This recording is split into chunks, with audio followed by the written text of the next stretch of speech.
This is the new Renault Megane, and it is one good-looking family hatchback. In fact, it's way better looking than the old car. The old one was a bit more like Megane Griffin, bit of a munter really, whereas this new one, no, it's definitely Megane Fox, isn't it? I mean, I love the design. It looks like a concept car with the front headlights and that big grille, and the back especially is really beautiful. Yeah, this is a car that's actually reasonable value for money. It starts from £18,000, but you can save money on that. If you click up there, you can go to carwow.co.uk to find out the best deal you can get on this new Renault Megane. So, gorgeous on the outside. What about the inside? Well, I must say I'm actually a little bit disappointed. It's all a bit dark and drab in here. Now, the material quality in your direct eye line is pretty good. Look, it passes the carwow flick test, but lower down it, yeah, it doesn't. That's a similar story in a Volkswagen Golf, really.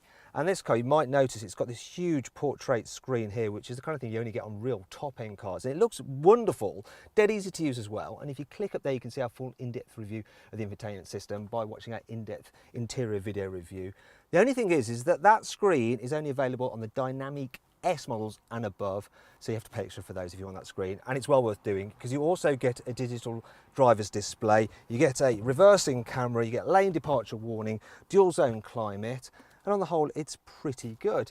So too, cubby spaces, so you've got some big door bins, and on the whole the rest of the cubby spaces are satisfactory for a car of this type.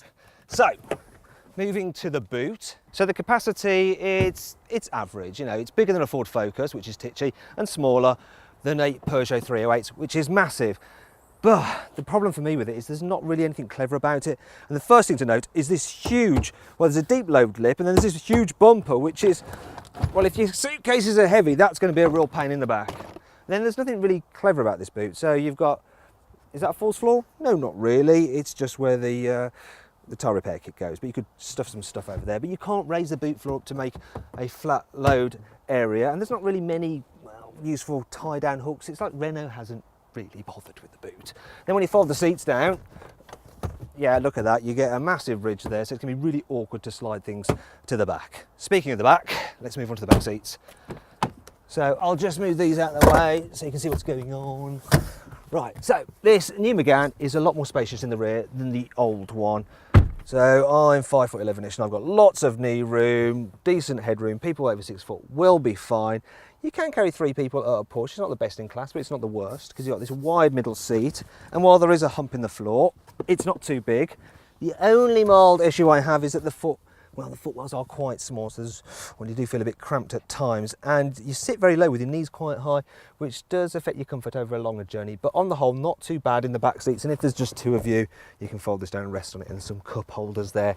Now, for more information on this car's practicality, click up there for an in-depth review where you can see what it's like with 3 people in the back of this Megane, how easy it is to fit a child seat, and just how much stuff we could cram into the car's boot. So far, the new Renault Megane is a massive improvement on the car it replaces. But does this continue out on the road? Oh yes, they've done quite a good job with this car actually. You know, it's very, very comfortable. The suspension does a fantastic job of ironing out the bumps in the road, and on the whole it's a really quiet, relaxing cruiser on the motorway.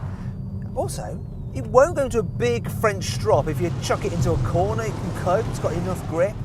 The only thing is though that the steering, well, it just feels a little bit too light. I mean, it's great in town, that is, but when you're going faster, it's got all the resistance of a big, fluffy souffle. Now, on high-spec cars, you can press a button to firm up the steering, but then it feels, well, a bit weird and odd, a bit like a souffle that's collapsed. In fact, the controls, the brakes, and especially the gear shift, yeah, it's all a bit stodgy. Oh, and the auto isn't that good either. As for engines, well, my tip's this: get the 1.2 litre turbo petrol because it's reasonably nippy and fairly economical.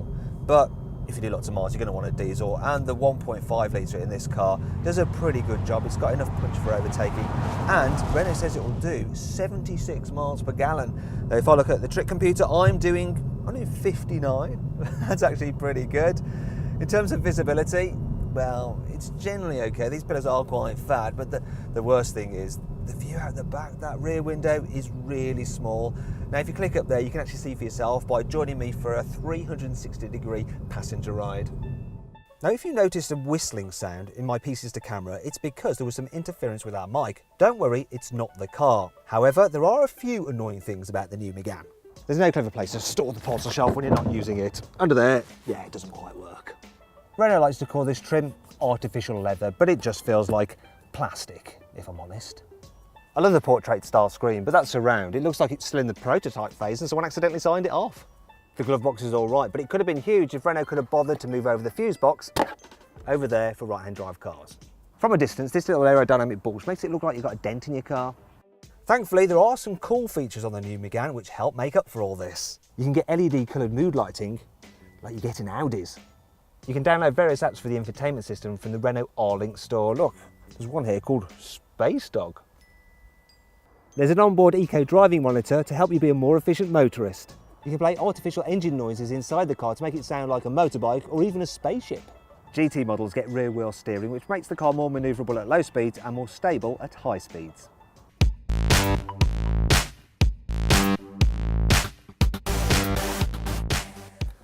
So then, overall, what do I think of the new Renault Megane? Well, low spec versions can feel a bit miserable on the inside and the gearboxes aren't great, but this is a fabulous looking car and it's comfy and practical. Now if you click up there you can get more information and find out the best deal you can get on a new Renault Megane at carwow.co.uk.